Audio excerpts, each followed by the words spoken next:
اسلام کے امتیازات۔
کا ربط قائم ہو جائے۔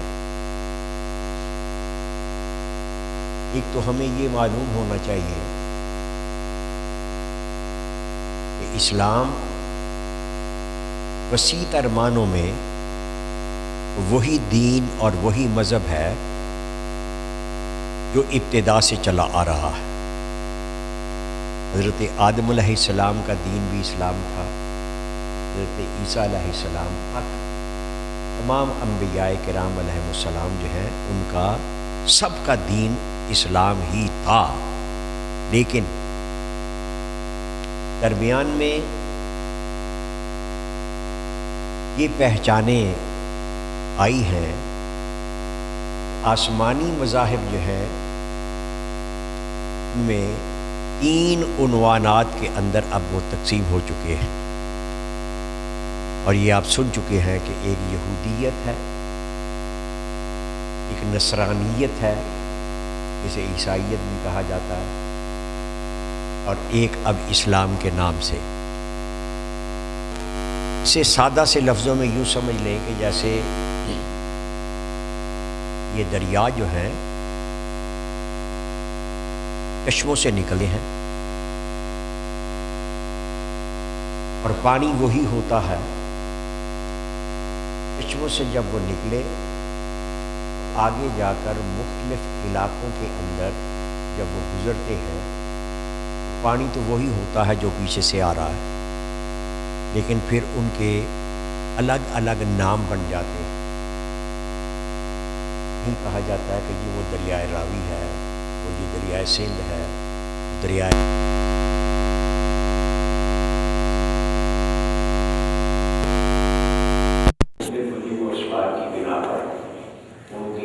نام بھی الگ بن جاتے ہیں۔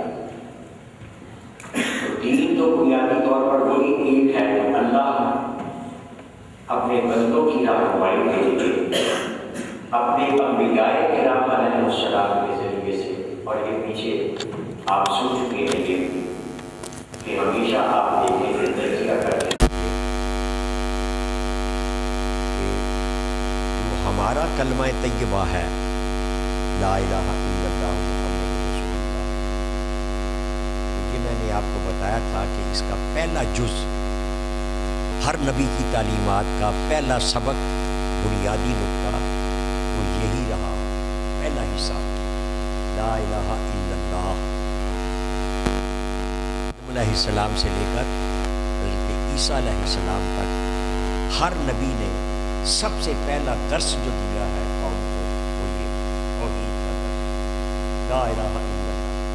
اور یہ بھی میں نے آپ کو عرض کیا تھا کہ دوسرا جز جو ہے ہمارا، دوسرا جز ہے محمد الرسول اللہ۔ یہ والا جز یہ ہر دور کے اندر مختلف اوقات میں، وہ میں نے آپ کو بتایا تھا کہ لا الہ الا اللہ آدم و صفی اللہ، لا الہ الا اللہ نوح نجی اللہ، لا الہ الا اللہ ابراہیم خلیل اللہ، لا الہ الا اللہ موسیٰ کلیم اللہ، لا الہ الا اللہ عیسیٰ روح اللہ، اور لا الہ الا اللہ محمد رسول اللہ۔ دوسرا جز پہچان کے لیے الگ شناخت، الگ امتیاز جو ہے وہ ہر دور کا وہ پتہ چل جاتا تھا، اتنی شناخت تھی۔ ایک نکتہ یہ ذہن میں رکھ لیں آج تمہید کے طور پر، اور دوسرا یہ بھی ذہن میں رکھیں،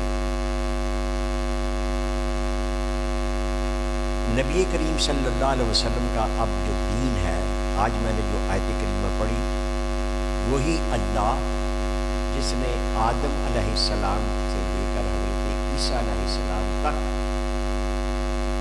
سارے انبیاء کرام کو نبوت، رسالت عطا فرمائی، کتابیں اور صحیفے دیے، اسی اللہ نے اپنے طے شدہ فیصلے کے مطابق ختم نبوت کا تاج اپنے حبیب صلی اللہ علیہ وسلم کے سر پہ سجایا، اور ضمنی نقطہ محبت یہ بھی حضور کی عظمت کے حوالے سے یاد رکھنے کا ہے کہ حضور خلقت میں سب سے اول ہیں، خلقت یعنی پیدائش کے اعتبار سے، پیدائش حضور فرماتے ہیں اول ما خلق اللہ نوری، ساری مخلوقات سے پہلے اللہ تعالیٰ نے میرے نور کو پیدا فرمایا، تو خلقت کے اعتبار سے حضور سب سے اول ہیں اور ظہور کے اعتبار سے سب سے آخر ہیں۔ علامہ اقبال کے وہ الفاظ سے ملائیے، نگاہ عشق و مستی میں وہی اول وہی آخر، وہی قرآن وہی فرقان وہی یاسین وہی طٰہٰ، تو حضور خلقت میں اول ہے، ظہور میں آخر ہے۔ اب اس رب حکیم کی حکمت اور اس قادر و قدیر کی قدرت سے جو نظام قائم ہوا ہے، اس کا اعلان یہ ہے، یا اعلان جو آج آپ نے اس آیت کریمہ کی روشنی کے اندر سنا، رب کا ارشاد سن لیں، اعلان سن لیں۔ رب فرماتا ہے وَمَن يَبْتَغِ غَيْرَ الْإِسْلَامِ دِينًا فَلَن يُقْبَلَ مِنْهُ، اب میرے حبیب کے آنے کے بعد، قرآن کے مکمل ہو جانے کے بعد، حضور صلی اللہ علیہ وسلم نے میرا آخری کلام، میرا آخری پیغام قیامت تک کے انسانوں کے لیے دستور حیات، وہ جب مکمل ہو گیا تو اب قیامت تک جس نے بھی اسلام کے سوا کوئی دین اختیار کیا، رب فرماتا ہے فَلَن يُقْبَلَ مِنْهُ، تو اسے قبول نہیں کیا جائے۔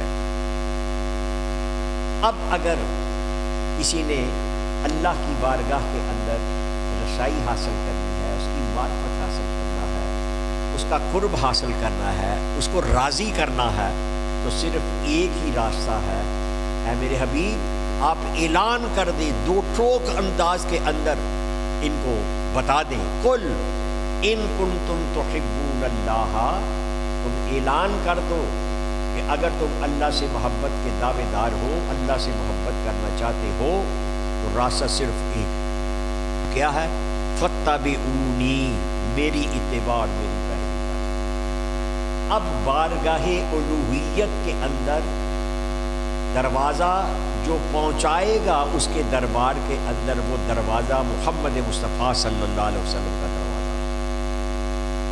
خدا، خدا کا یہی ہے در، نہیں اور کوئی مفر مقر، جو وہاں سے ہو یہیں آ کے ہو، جو یہاں نہیں تو وہاں نہیں۔ رب کا اب اعلان ہے کہ اے میرے حبیب، پہلے انبیاء کرام علیہ السلام کے ادوار گزر گئے، ان کا جو ان کا دور تھا وہ گزر گیا، اب قیامت تک تیرا زمانہ ہے۔ اب کیا ہے میرا فیصلہ کہ جو تیرا ہے وہ میرا ہے، اور جو تیرا نہیں وہ میرا بھی ہے۔ یہ اب وہ جو دین اسلام ہے،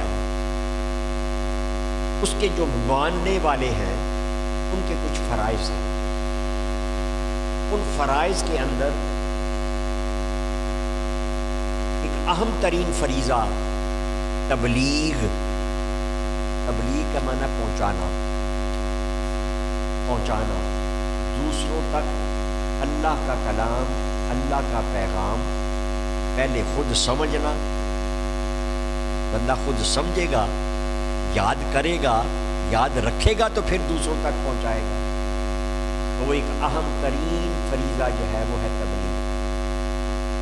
اب تبلیغ کے دو حصے ہیں، دو حصے، ایک ہے مسلمانوں کو اسلام کے اوپر برقرار رکھنا،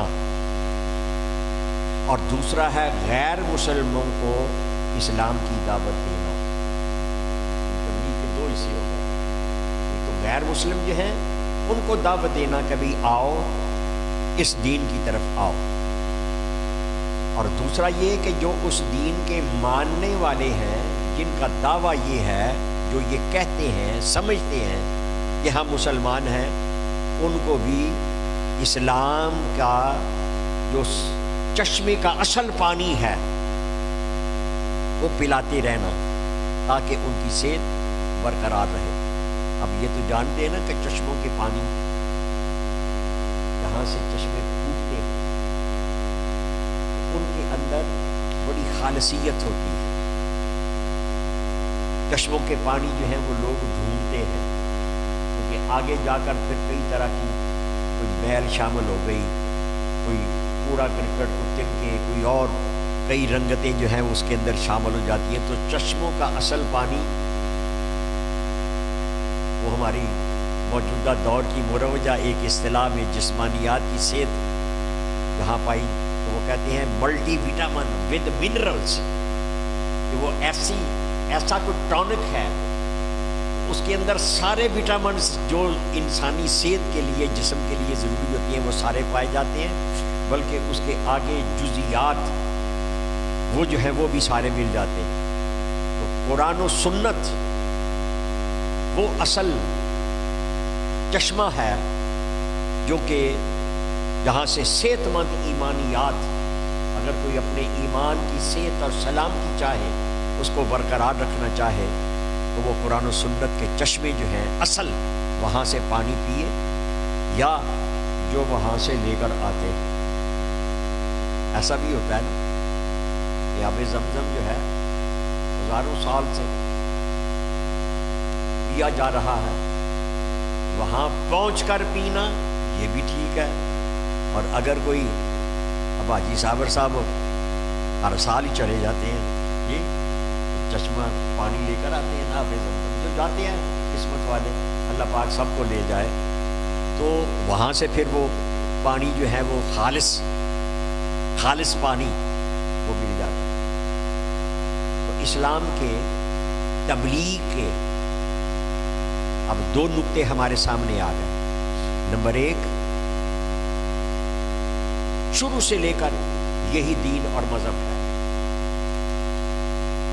درمیان میں جو یہودیت اور نصرانیت یہ بھی آپ پیچھے سن چکے ہیں کہ جد الانبیاء یہ لقب ہے سیدنا ابراہیم خلیل اللہ کا،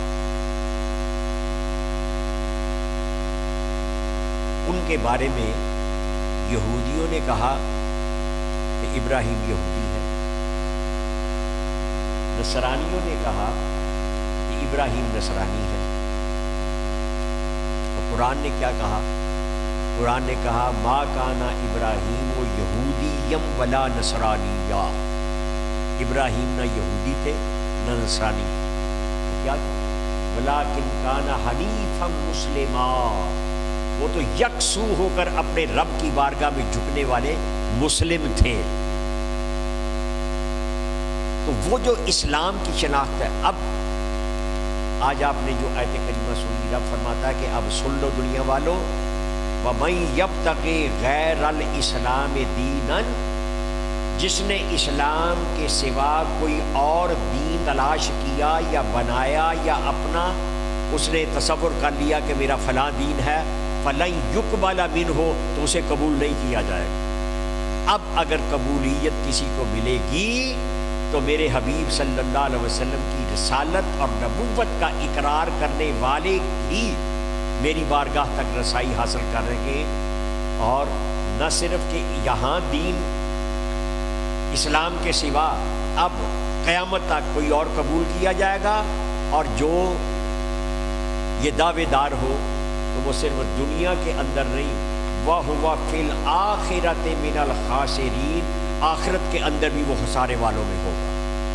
لہٰذا اب اگر کسی نے کوئی دوسرا مذہب اختیار کیا تو یہ جو میں نے تبلیغ کے دو حصے بتائے ہیں، اس لیے بتا رہا ہوں تاکہ ہمیں احساس ہو کہ ہمارے فرائض کیا ہیں، ہماری پہچان کیا ہے، کون سے ایسے کام تھے جو ہمیں کرنے چاہیے تھے وہ ہم نے سمجھے ہی نہیں۔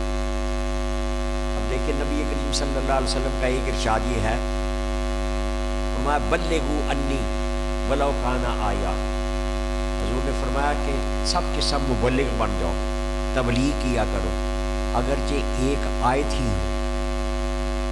اب اس کا کیا مطلب ہوا؟ تو مطلب یہ ہوا کہ اے میرے امتی، صرف اتنا کہہ دینا کہ میں مسلمان ہوں، الحمدللہ میرا نام بھی مسلمانوں جیسا ہے، میں مسلمانوں کے گھرانے میں پیدا ہوا ہوں، اور اتنے کہہ دینے سے تم یہ سمجھتے ہو کہ بس ذمہ داری جو ہے وہ پوری ہو جائے گی؟ نہیں، ایسا نہیں۔ تمہیں اپنی شناخت جو ہے وہ قائم کرنا ہوگی، خود شناسی تمہارے اندر آنی چاہیے، اور وہ خود شناسی جو ہے اس کے کم از کم جو تقاضے بنتے ہیں ان کو سمجھو۔ اب ہم نے کیا کیا؟ جب ہم نے وہ خالصیت جو تھی وہ جتنی زیادہ ہم چھوڑتے چلے گئے، اتنی 2 نمبری 3 نمبری عادتیں، خصلتیں، دیگر اقوام کی پیروی کے اندر دیکھا دیکھی ان کے ساتھ وہ ہمارے اندر آتی چلی گئی۔ خالصیت جو تھی وہ خارج ہوتی چلی گئی اتنی، اور کھوٹا پن جو تھا وہ ہمارے اندر آتا چلا گیا۔ حضور نے فرمایا تھا کل مومن اخوہ، تمام کے تمام مسلمان وہ آپس میں بھائی بھائی۔ ہم نے لڑنا شروع کر دیا، جتنی اخوت کی، بھائی چارے کی ضرورت تھی، اہمیت تھی، اس کو نظر انداز کیا، اور نظر انداز کرنے کے بعد نتیجہ کیا نکلا کہ وہ امت جو لا الہ الا اللہ محمد الرسول اللہ کی بنا پر وجود میں آتی تھی، وہ امت جو تھی وہ ٹکڑوں میں بٹ گئی۔ اب یہاں تھوڑا سا کمپیریزن کریں، تھوڑا سا موازنہ کر لیں۔ دنیا کے اندر غور کیجیے گا کہ جو قوم وجود میں آتی ہے، جسے قومیت کہتے ہیں، اس کی بنیاد کیا ہوتی ہے؟ کہیں علاقائیت کی بنیاد پر قوم جو ہے وہ بنتی ہے۔ وہ کہتے ہیں کہ یہ ایک خطہ جو ہے، یہ ایک ملک، یہ اتنا جغرافیہ، اس کے اندر رہنے والی ایک قوم ہے، یہ علاقائیت کی بنیاد پر قوم بنتی ہے۔ کہیں ہوتا ہے نسل کی بنیاد کے اوپر قومیت جو ہے وہ بنتی ہے۔ یہودیوں کو دیکھ لیں، وہ نسلی بنیادوں کے اوپر یہودی جو ہے ان کا وجود برقرار ہے۔ وہ اپنے علاوہ کسی کو ایکسیپٹ نہیں کرتے، قبول نہیں کرتے۔ ان کی اپنی نسلی بنیادوں کے اوپر وہ قوم جو ہے اس کا وجود برقرار ہے۔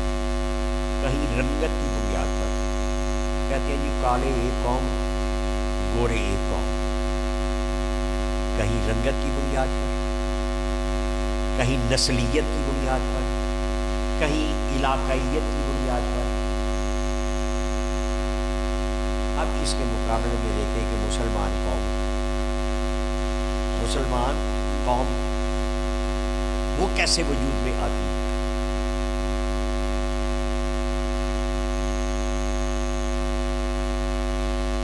بہت سارے جو ساری تعلیمات کا خلاصہ ہے وہ مجھے یہاں پھر اقبال یاد آتے ہیں۔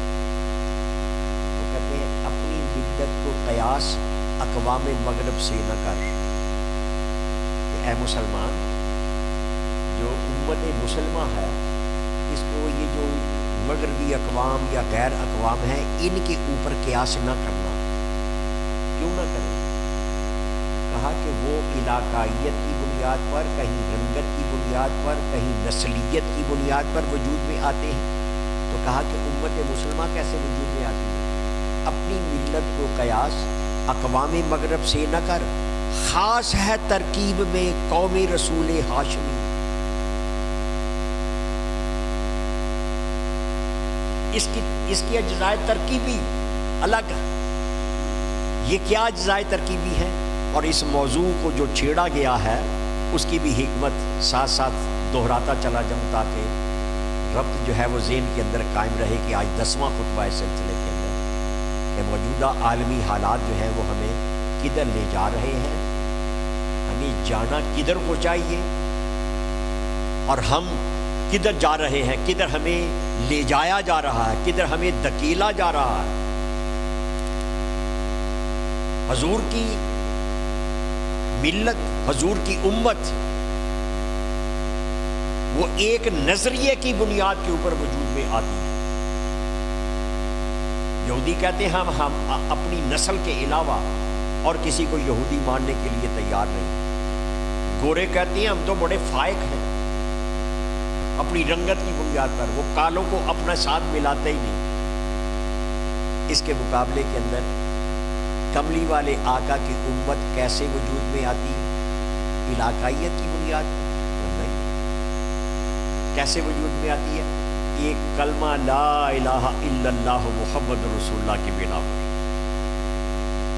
جس نے کلمہ پڑھ لیا وہ مشرق کے رہنے والا ہے یا مغرب کے رہنے والا ہے، وہ کالا ہے یا گورا ہے، وہ غریب ہے یا امیر ہے، وہ بوڑھا ہے یا نوجوان ہے، وہ عورت ہے یا مرد ہے. جس نے لا الہ الا اللہ محمد رسول اللہ پڑھ لیا وہ امت مسلمہ کا فرد بن گئے. ہم نے کیا کیا؟ اس کے اندر ہماری اندرونی خامیاں اور بیرونی سازشیں دونوں عوامل کار فرمات. غیروں نے چاہا، ہم نے موقع مہیا کیا. یہاں پھر اقبال کے الفاظ کو دیکھ لیں، وہ آپ کو اس حقیقت کو ان لفظوں میں سمجھاتا ہے کہ یہ ہندی وہ خراسانی، یہ افغانی وہ تورانی، تو اے شرمندہ ساحل اچھل کر بے کراں ہو جا. کہ یہ جو امت مسلمہ نے خلافت ایک تھی، ایک خلافت تھی، اس خلافت کی زیر انتظام سارے کا سارا سیاسی نظام آپ کا، اور اسی کی پیروی کے اندر پھر آپ کا معاشی، سماجی، معاشرتی سارے کے سارے نظام جو ہیں وہ اسی خلافت کے تحت جو ہیں وہ چلتے تھے اور قائم تھے. اور اس وقت پھر نتیجہ بھی کیا نکلتا تھا؟ لگاتا تھا جب نعرہ، اور ایک نعرہ تکبیر جب بلند ہوتا تھا، لگاتا تھا تو جب نعرہ تو خیبر توڑ دیتا تھا، حکم دیتا سمندر کو وہ رستہ چھوڑ دیتا. جب اسلام آپ کے اندر موجود تھا، یہ تقسیمیں جو ہیں سیلف میڈ، خود ساختہ، اور وہ تب وجود میں آئی جب ہمارے اندرونی طور پر کمزوریاں آ گئی. ان کمزوریوں میں سے اہم ترین کمزوری جسے آپ اپنی صفوں کے اندر بھی اور موجودہ جو ہمارے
نیاز کے اوپر اتفاق کر لیا گیا اور نتیجہ کیا نکلا؟ پہلے تو اپنے اندر، یہ آپ کو یاد ہوگا موضوع میں پھر میں دہراتا ہوں، ان کی اہمیت کے پیش نظر کہ عقائد، عقیدہ، نظریہ کس کی حیثیت بیج کی ہوتی ہے۔ اگر بیج بیمار ہوگا، اس کے اندر کیڑے لگے ہوئے ہوں گے، اس کے اندر خامیاں ہوں گی، جراثیم ہوں گے اس کے اندر، تو وہ کیسے ہو سکتا ہے کہ اگلی فصل اور پودے جو ہیں وہ شاندار اور صحت مند ہوں گے؟ عقیدے اور نظریے کے اندر جب فرق آ گیا تو آگے ہمارے اعمال اور عملی زندگی جو ہے اس کے اندر، اب دیکھ لیں چاہے عوام الناس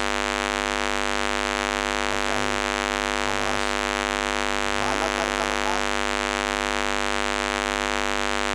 وہیں سے ہوتا الناس علی دین ملوکہم، دو حصوں میں تقسیم کر لیں، غالب اور مغلوب، حاکم حکمران اور رعایا، عوام الناس۔ عوام الناس جو ہیں یہ تو فالوور ہوتے ہیں، یہ پیروی کرتے ہیں، اپنے کے اوپر والوں کو دیکھتے ہیں، جو کچھ وہ کرتے ہیں وہی سب کچھ ان کے اندر پھر آرزوئیں جو ہے وہ پیدا ہوتی ہیں، تمنا ہوتی ہے، کوشش ہوتی ہے کہ جو کچھ اوپر والے کر رہے ہیں میں بھی جہاں تک ہو سکتا ہے وہ کروں۔ یہ کیسے ہو سکتا ہے کہ بالا تر سطح کے اوپر پرلے درجے کے فرد بے ایمان، چور، ڈاکو، لٹیرے وہ بیٹھے ہوئے ہوں اور نیچے عوام الناس جو ہے وہ سارے کے سارے الا ماشاء اللہ، قدرت تو ایسا کرتی ہے نا کہ چار کسی نے آگ لگی ہوئی ہو، جل رہے ہوں جلنے والے، مر رہے ہوں تو قدرت جس کو چاہتی ہے بچا لیتی ہے، یوں ہی تو ہوتا ہے۔ اور ہر طرح کی مثالیں جو ہیں وہ موجود ہوتی ہیں اور عزم کا اظہار بھی ہوتا ہے۔ اگرچہ بت ہیں جماعت کی آستینوں میں، مجھے ہے حکم ادا لا الہ الا اللہ۔ جس کو اللہ تعالیٰ توفیق دیتا ہے، اللہ کا کرم جس کے شامل حال ہو جاتا ہے، جس کی اپنی بھی خواہش، کاوش، کوشش، تمنا، دعا، التجا اللہ کی بارگاہ میں بھی ہوتی ہے، پھر رب تبارک و تعالیٰ اس کی مدد فرماتا ہے۔ وَمَن يَتَوَکَّلْ عَلَى اللَّهِ فَهُوَ حَسْبُهُ۔ اللہ تعالیٰ کی ذات کے اوپر جو توکل کرتا ہے پھر اللہ تعالیٰ اس کے لیے کفایت کرتا ہے، اس کے لیے کافی ہوتا ہے۔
ضعیف تو آپ کے ہم کیسے بھائی ہو سکتے ہیں؟ تو قرآن جو ہے وہ دلیلیں دے گا. پہلی دلیل قرآن دلیل دے گا یا الناس اتقوا ربکم الذی خلقکم من نفس واحدہ. اے لوگوں اس اللہ کی عبادت کرو جس نے تمہیں ایک جان سے پیدا کیا. وخلق منها زوجها اور اسی جان سے اس کا جوڑ پیدا کیا. ہم ان کو سمجھائیں گے کہ بھائی تمہارے اور ہمارے اماں بابا ایک ہیں. اچھا تو وہ تو مختلف نسلوں کے اندر مختلف خطوں کے اندر بٹے ہوئے ہیں تو ہم آپ کے بھائی کیسے ہو سکتے ہیں؟ ان کا آپ نے صرف اتنا کہنا ہے لا الہ الا اللہ محمد رسول اللہ. بس میرا اور آپ کا اخوت کا رشتہ جو ہے ہوتا ہے.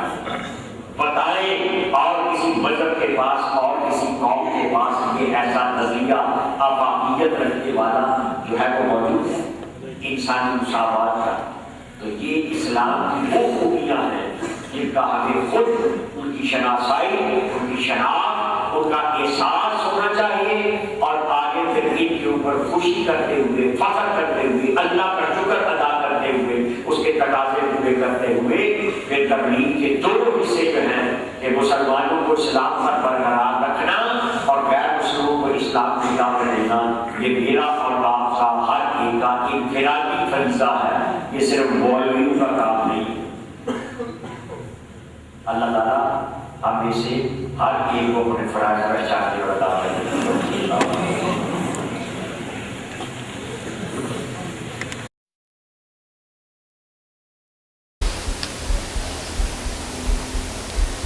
مرداج پھر جاگ پیا. 1972 500 اشتہار بڑے سائز دے 400 اشتہار اس تو چھوٹے سائز دے تے ٹوٹل 900 اشتہار لگوان دے ٹوٹل مزدوری دیتی ہے 35 روپے.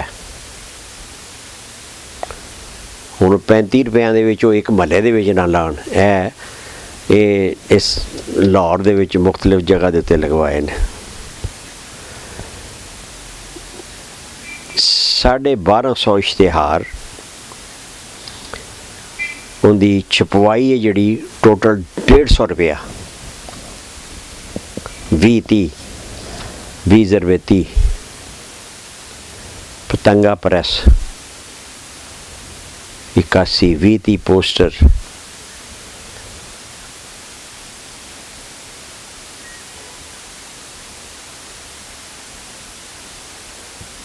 سنی کانفرنس 300 روپے ٹوٹل 100 کاپی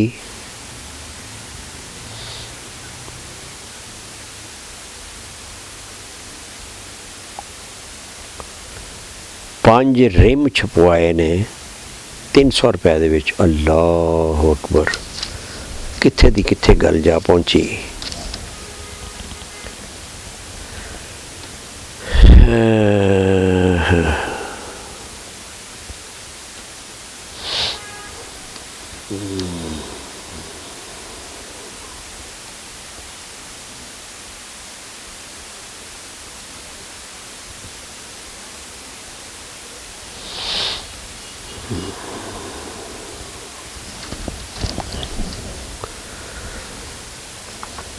یا اللہ کریم